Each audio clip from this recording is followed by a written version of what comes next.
বিসমিল্লাহির রহমানির রহিম। প্রিয় শিক্ষার্থী বন্ধুরা, মহসিনস ইংলিশের পক্ষ থেকে তোমাদের সবাইকে জানাই শুভেচ্ছা ও স্বাগতম।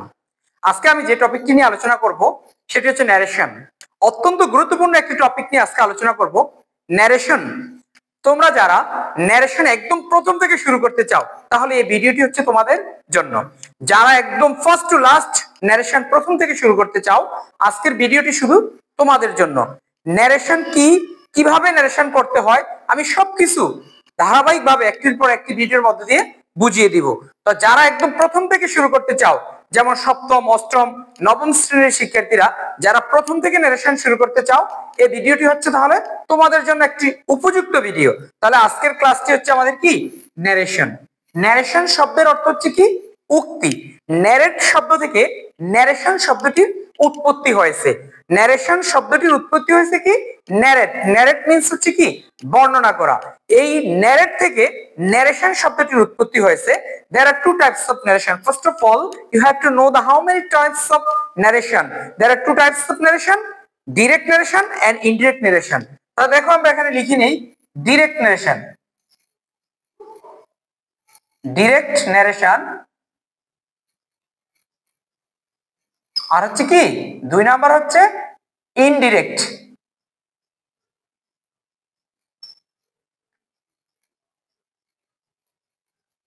ডিরেক্ট মানে হচ্ছে প্রত্যক্ষ উক্তি, আর ইনডিরেক্ট মানে হচ্ছে কি, পরোক্ষ উক্তি।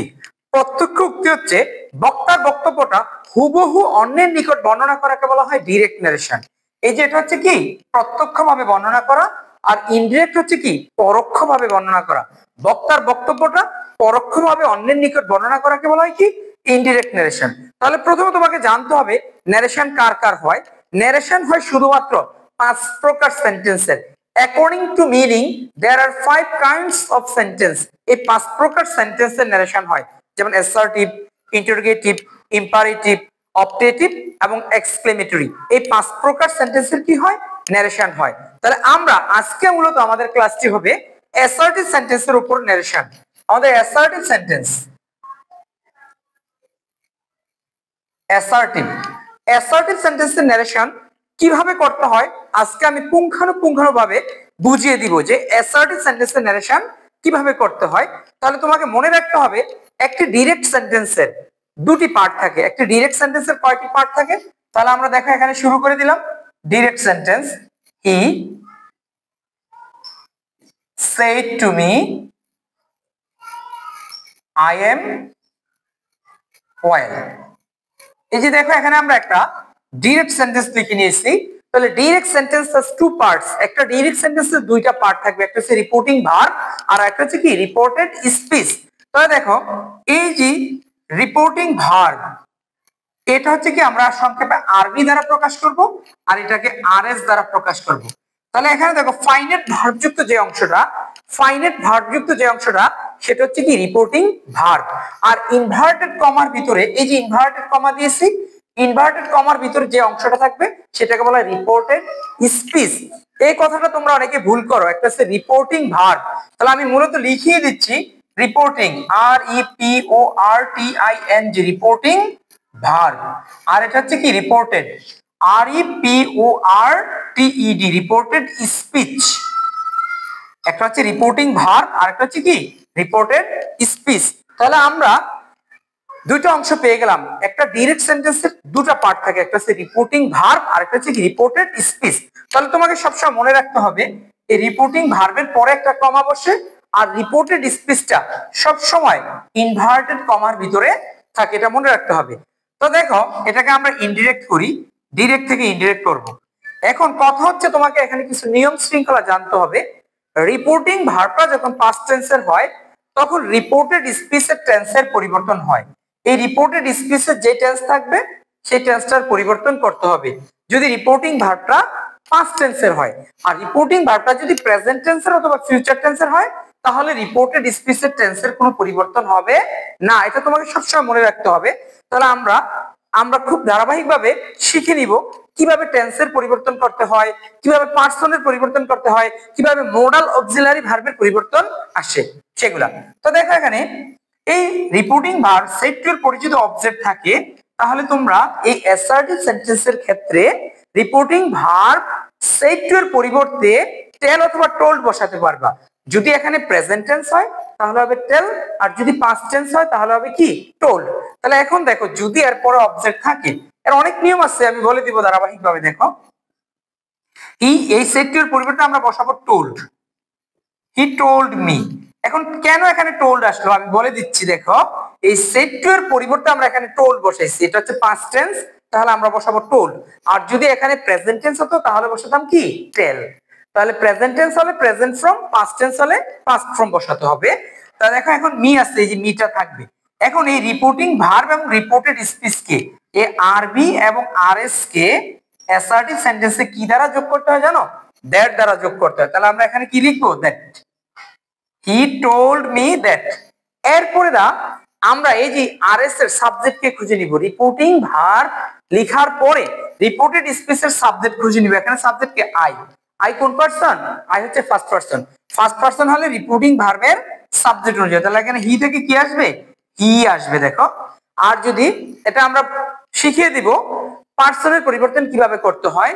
এই যে রিপোর্টিং ভার্বে যদি এখানে রিপোর্টেড স্পিচে যদি ফার্স্ট পারসন হয় তাহলে রিপোর্টিং ভার্বের সাবজেক্ট, এখানে যদি সেকেন্ড পারসন হয় তাহলে রিপোর্টিং ভার্বের অবজেক্ট, আর এখানে যদি থার্ড পারসন হয় তাহলে কোনো পরিবর্তন আসবে না। আমরা এগুলো লিখে শিখে নিব কিছুক্ষণ পরে। তা দেখো হি এখানে বসে বলো।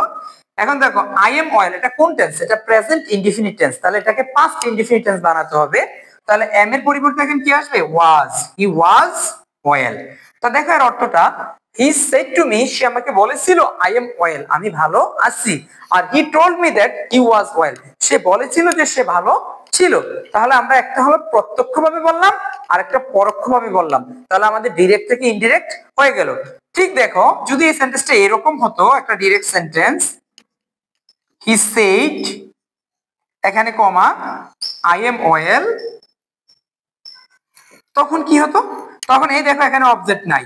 এখানে তুমি যদি এটাকে ইনডিরেক্ট করো তাহলে হবে কি he said that, he said that he was oil, এটা এরকম হয়ে যাবে। এখন তুমি সেইড এর পরিবর্তে সেইডও রাখতে পারবা। যদি রিপোর্টিং ভার্ব সেইড টু এর পরে অবজেক্ট থাকে তাহলে তুমি অবজেক্ট বসাবা, আর যদি অবজেক্ট না থাকে তাহলে সেটা বসানোর প্রয়োজন, তুমি যা আছে তাই বসাতে পারবা। সেইড থাকলে সেইডই বসাতে পারবা, আর যদি অবজেক্ট থাকে তাহলে সেখানে টেল বা টোল্ড বসাবা। তো দেখো আরেকটা প্রেজেন্ট টেন্সে দিই আমরা এই সেন্টেন্সটাই direct, he says to me I am well, I am well. তাহলে এখন এটা কি হবে দেখো তো ইনডিরেক্টে, হি টেলস, এই যে টেল বসালাম আমরা, আর হিটা থার্ড পারসন সিঙ্গুলার নাম্বার হওয়ার কারণে আমরা ভার্বের শেষে কি দিলাম? এস দিলাম। He tells me. এখন এই দুইটাকে কি দ্বারা যোগ করতে হয়? অ্যাসার্টিভ সেন্টেন্সে কি দ্বারা যোগ করতে হয়? দ্যাট দ্বারা যোগ করতে হয়। এরপর সেন্টেন্স সাবজেক্ট কে? আই। আই কোন person? First person. First person হলো রিপোর্টিং ভার্বের সাবজেক্ট, তাহলে এখানে বসবে কি হি। এখন এটা টেন্সের পরিবর্তন হবে না। আমরা বলে নিয়েছি রিপোর্টিং ভার্ব যদি প্রেজেন্ট টেন্স অথবা ফিউচার টেন্সের হয় তাহলে রিপোর্টেড স্পিচের টেন্সের পরিবর্তন হবে না, আর যদি রিপোর্টিং ভার্বটা পাস্ট টেন্সের হয় তাহলে অবশ্যই রিপোর্টেড স্পিচের টেন্সের পরিবর্তন হবে। তাহলে he tells me that he is well. এই যে দেখো আমরা এটা যে টেন্সে ছিল ঠিক সেই টেন্সই রেখে দিছি। প্রেজেন্ট ইনডিফিনিটি ছিল, এখনো প্রেজেন্ট ইনডিফিনিটি এটা রয়ে গেছে। তাহলে এই হচ্ছে কি অ্যাসার্টিভ সেন্টেন্সের ডিরেক্ট থেকে ইনডিরেক্ট করার আমরা প্রাথমিকভাবে শুরু করলাম, দেন আমরা বিস্তারিতভাবে আলোচনা করব। আমরা একটু এগুলো মুছে নেই। এবার দেখো আমরা আলোচনা করব টেন্সের পরিবর্তন। যে অ্যাসার্টিভ সেন্টেন্সে ডিরেক্ট থেকে ইনডিরেক্ট করার সময় এই যে আমাদের এক নাম্বার স্ট্রাকচার হচ্ছে রিপোর্টিং ভার্ব এবং রিপোর্টেড স্পিচকে আমরা কি দ্বারা যোগ করব? দ্যাট দ্বারা যোগ করব। দুই নাম্বার স্ট্রাকচার হচ্ছে আমাদের কি টেন্স ও পার্সনের পরিবর্তন হবে। কিসের পরিবর্তন হবে? টেন্স ও পার্সনের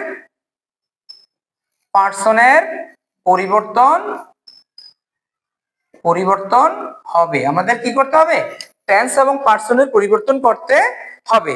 তাহলে আমাদের যে শর্ত, তা দেখো আমরা টেন্স ও পার্সনের পরিবর্তন, তারপর হচ্ছে ভার্বের যে পরিবর্তন সেখানে আমরা দেখিয়ে দিচ্ছি। দেখো এখানে যদি এখানে আরবি এখানে আরএস লিখে নিলাম, যদি আরএস এ ফার্স্ট পারসন হয় পার্সনের পরিবর্তন, তখন আরবি এর কি অনুসারে পরিবর্তন হবে? সাবজেক্ট।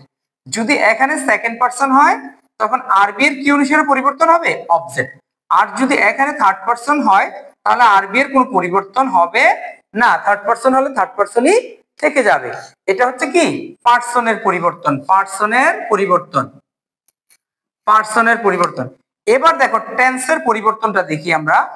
টেন্সের পরিবর্তন যদি প্রেজেন্ট ইনডিফিনিট হয় তাহলে সেটাকে আমাকে করতে হবে কি পাস্ট ইনডিফিনিট। প্রেজেন্ট কন্টিনিউয়াস হলে করতে হবে পাস্ট কন্টিনিউয়াস। প্রেজেন্ট পারফেক্ট হলে করতে হবে কি প্রেজেন্ট পারফেক্ট হলে করতে হবে কি past perfect. Present perfect continuous হলে করতে হবে কি পাস্ট পারফেক্ট কন্টিনিউয়াস। তার মানে প্রেজেন্ট টেন্সের চারটি হলে তোমাকে পাস্ট টেন্সের চারটি করতে হবে। প্রেজেন্ট ইনডিফিনিট হলে পাস্ট ইনডিফিনিট, প্রেজেন্ট কন্টিনিউয়াস হলে পাস্ট কন্টিনিউয়াস, প্রেজেন্ট পারফেক্ট হলে past perfect, present perfect continuous হলে কি পাস্ট পারফেক্ট কন্টিনিউয়াস। এবার দেখো পাস্ট ইনডিফিনিট হলে তোমাকে করতে হবে পাস্ট পারফেক্ট, আর পাস্ট কন্টিনিউয়াস হলে করতে হবে কি পাস্ট পারফেক্ট কন্টিনিউয়াস। এখন দেখো এটা হলে এটা করি আমরা, এটা হলে এটা করি। প্রেজেন্ট পাস্ট ইনডিফিনিট হলে কি করি পাস্ট পারফেক্ট, পাস্ট কন্টিনিউয়াস হলে পাস্ট পারফেক্ট কন্টিনিউয়াস, এখানে পাস্ট পারফেক্ট হলে পাস্ট পারফেক্ট কন্টিনিউয়াস করে ফেলি। এবার দেখো যদি পাস্ট পারফেক্ট এবং কি পাস্ট পারফেক্ট কন্টিনিউয়াস হয় তাহলে নো চেঞ্জ, কোনো পরিবর্তন আসবে না। এ হচ্ছে পার্সনের পরিবর্তন, এ হচ্ছে টেন্সের পরিবর্তন। এখন আমরা দেখবো কি মোডাল। মোডাল অক্সিলারি পরিবর্তন, সেখানে শ্যাল থাকলে কি হবে শুড, শ্যাল থাকলে শুড, উইল থাকলে কি হবে উড, মে থাকলে মাইট, তারপর ক্যান থাকলে কি হবে কুড হবে। এই হচ্ছে আমাদের মোডাল অক্সিলারির পরিবর্তন। তাহলে দেখো আমরা এখানে টেন্সের পরিবর্তন নিয়ে কথা বলেছি, পার্সনের পরিবর্তন নিয়ে কথা বলছি, মোডাল অক্সিলারি ভার্বের পরিবর্তন নিয়ে কথা বলছি। তাই এখন যে কোনো একটা সেন্টেন্সে তোমাকে দেখতে না কেন অ্যাসার্টিভ সেন্টেন্স, যে কোনো অ্যাসার্টিভ সেন্টেন্স দেখ, তাহলে তুমি কি করবা তোমাকে মনে রাখতে হবে রিপোর্টিং ভার্বটা যদি পাস্ট টেন্সের হয় তাহলে রিপোর্টেড স্পিচের টেন্সের পরিবর্তন করতে হবে, আর রিপোর্টিং ভার্বটা যদি প্রেজেন্ট অথবা ফিউচার টেন্সের হয় তাহলে রিপোর্টেড স্পিচের টেন্সের কোনো পরিবর্তন হবে না। আর রিপোর্টিং ভার্ব এবং রিপোর্টেড স্পিচকে তুমি কি দ্বারা যোগ করবে দ্যাট দ্বারা যোগ করবে। এই হচ্ছে কি অ্যাসার্টিভ সেন্টেন্স। তো দেখো আমরা আরো কয়েকবার एग्जांपल নিয়ে আলোচনা করি। The sentence he said to me I am going, I am going। তো দেখো আমরা এখানে কি ডাইরেক্ট একটা সেন্টেন্স লিখলাম, প্রেজেন্ট ইনডিফিনিট টেন্সে যাই হোক আমাদের অ্যাসার্টিভ সেন্টেন্স দরকার। তাহলে হি said to me I am going, তাহলে এটাকে আমরা যখন ইনডিরেক্ট করব তাহলে এই সেড টু এর পরিবর্তে আমরা কি বসাবো টেল, অথবা এই যে রিপোর্টিং ভার্ব এবং রিপোর্টেড স্পিচকে দ্যাট দ্বারা যোগ করব। আর রিপোর্টিং ভার্ব সেড টু, এই যে রিপোর্টিং ভার্ব, এই রিপোর্টিং ভার্ব সেজ টু অথবা সেড টু, সেড টু এর পরিবর্তে আমরা কি বসাবো টেল অথবা টোল্ড বসাবো। যদি প্রেজেন্ট টেন্স হয় তাহলে প্রেজেন্ট ফর্ম, আর যদি পাস্ট টেন্স হয় তাহলে অবশ্যই কি করতে হবে আমাদের পাস্ট ফর্ম বসাতে হবে। তো দেখো এখানে কি আছে পাস্ট ফর্ম, তাহলে কি হবে হি টোল্ড মি, আর এই দুইটাকে কি দ্বারা যোগ করব আমরা, এই দুইটাকে কি দ্বারা যোগ করব রিপোর্টিং ভার্ব এবং রিপোর্টেড স্পিচকে দ্যাট দ্বারা যোগ করব। তো দ্যাট পর্যন্ত চলে আসলাম। আসার পরে তোমাকে আরএস এর সাবজেক্ট খুঁজে বের করতে হবে আই। তাহলে আই কোন person first person, first person হলে রিপোর্টিং ভার্বের সাবজেক্ট বলছিলাম, ফার্স্ট পারসন হলে রিপোর্টিং ভার্বের সাবজেক্ট, তো সাবজেক্ট এখানে কি হি আছে। তাহলে দেখো এখন এটা হচ্ছে পাস্ট টেন্স, তাহলে এটা টেন্সের পরিবর্তন করতে হবে। আই এম গোইং এটা হচ্ছে প্রেজেন্ট কন্টিনিউয়াস টেন্স, তাহলে এটা করতে হবে কি পাস্ট কন্টিনিউয়াস টেন্স। দেখো আমরা এখানে বলছিলাম প্রেজেন্ট কন্টিনিউয়াস হলে কি হবে পাস্ট কন্টিনিউয়াস, তাহলে হি ওয়াজ গোইং। এর অর্থ দেখো হি সেড টু মি, সে আমাকে বলেছিল আই এম গোইং আমি যাইতেছি, আর he told me that he was going সে বলেছিল যে সে যাইতেছে। তাহলে হয়ে গেল একটা হচ্ছে প্রত্যক্ষ আর একটা হচ্ছে কি পরোক্ষ। এই হচ্ছে কি ডাইরেক্ট থেকে ইনডিরেক্ট করার নিয়ম অ্যাসার্টিভ সেন্টেন্সের। তো প্রিয় শিক্ষার্থী বন্ধুরা আমি আবারও তোমাদের জন্য এই ডাইরেক্ট থেকে ইনডিরেক্ট করার অ্যাসার্টিভ সেন্টেন্সের নিয়মটা হাইলাইটস করে দিচ্ছি। সেখানে হচ্ছে রিপোর্টিং ভার্ব সেজ টু অথবা সেড টু এর পরিবর্তে টেল অথবা টোল্ড বসবে যদি সেখানে অবজেক্ট থাকে, আর যদি অবজেক্ট না থাকে তাহলে তুমি সেইড এর পরিবর্তে সেইডই লিখতে পারবা, তোমার যে সেটা যা আছে তাই তুমি লিখে দিতে পারবা, কোনো সমস্যা নেই। আর রিপোর্টিং ভার্ব এবং রিপোর্টেড স্পিচকে কি দ্বারা যোগ করতে হবে দেয়ার দ্বারা যোগ করতে হবে। সেখানে টেন্সের পরিবর্তন হবে, পার্সনের পরিবর্তন হবে, তারপর তোমার কি যদি মোডাল ভার্ব থাকে তাহলে সেগুলোর পরিবর্তন হবে। এই বাকি নিয়মগুলো অবলম্বন করতে হবে। দেখো ফাইনাল আমরা আরো একটা এক্সাম্পল নিয়ে আলোচনা করি। যেমন Rahul said I am well. Rahul বলেছিল যে আমি ভালো আছি। তাহলে এটা যদি আমরা ইনডিরেক্ট করি তাহলে এটা কি হবে দেখো তো, রাহুল, এখন তুমি সেড লিখবে না টোল্ড লিখবে? তোমার ইচ্ছা হলে তুমি যদি টোল্ডও লিখতে পারো, তোমার ইচ্ছে তুমি সেডও লিখতে পারো। Rahul said that. এখন দেখো সাবজেক্ট কি আই, সবগুলোই আমরা ফার্স্ট পারসন করে ফেলছি। এখানে সেকেন্ড পারসন থাকতে পারে, থার্ড পারসন থাকতে পারে। যদি সেকেন্ড পারসন হয় তাহলে রিপোর্টিং ভার্বের কি অবজেক্ট অনুযায়ী হবে, আর যদি থার্ড পারসন হয় থার্ড পারসনই হবে, কোনো পরিবর্তন হবে না। তো দেখো Rahul said that he was well. Rahul বলেছিল যে সে ভালো ছিল। এই হচ্ছে আমাদের অ্যাসার্টিভ সেন্টেন্সে ডিরেক্ট থেকে ইনডিরেক্ট করার নিয়ম। ধারাবাহিকভাবে আমাদের পরবর্তী ভিডিওগুলোতে আমরা ইন্টারোগেটিভ, ইম্পারেটিভ, অবজেক্টিভ এবং এক্সক্লেমেটরি সেন্টেন্স নিয়ে আলোচনা করব। দেন ফাইনালি আমরা প্যাসেজ নারেশন নিয়ে হিউজ পরিমাণে প্র্যাকটিস করব। প্রিয় শিক্ষার্থী বন্ধুরা, তোমরা আমার চ্যানেলটির সাথে থাকার জন্য অসংখ্য ধন্যবাদ এবং ভিডিওটি দেখার জন্য তোমাদেরকে অসংখ্য ধন্যবাদ। আর ভিডিওটি যদি ভালো লেগে থাকে অবশ্যই লাইক, শেয়ার এবং কমেন্টস করবে। যদি লাইক, শেয়ার, কমেন্টস এবং সাবস্ক্রাইব করো তাহলে ভিডিও তৈরির জন্য আমরা মোটিভেটেড হই এবং খুব সুন্দর সুন্দর ভিডিও তৈরি করার জন্য উৎসাহ ফিল করি। তো প্রিয় শিক্ষার্থী বন্ধুরা, ভালো থাকো। আল্লাহ হাফেজ।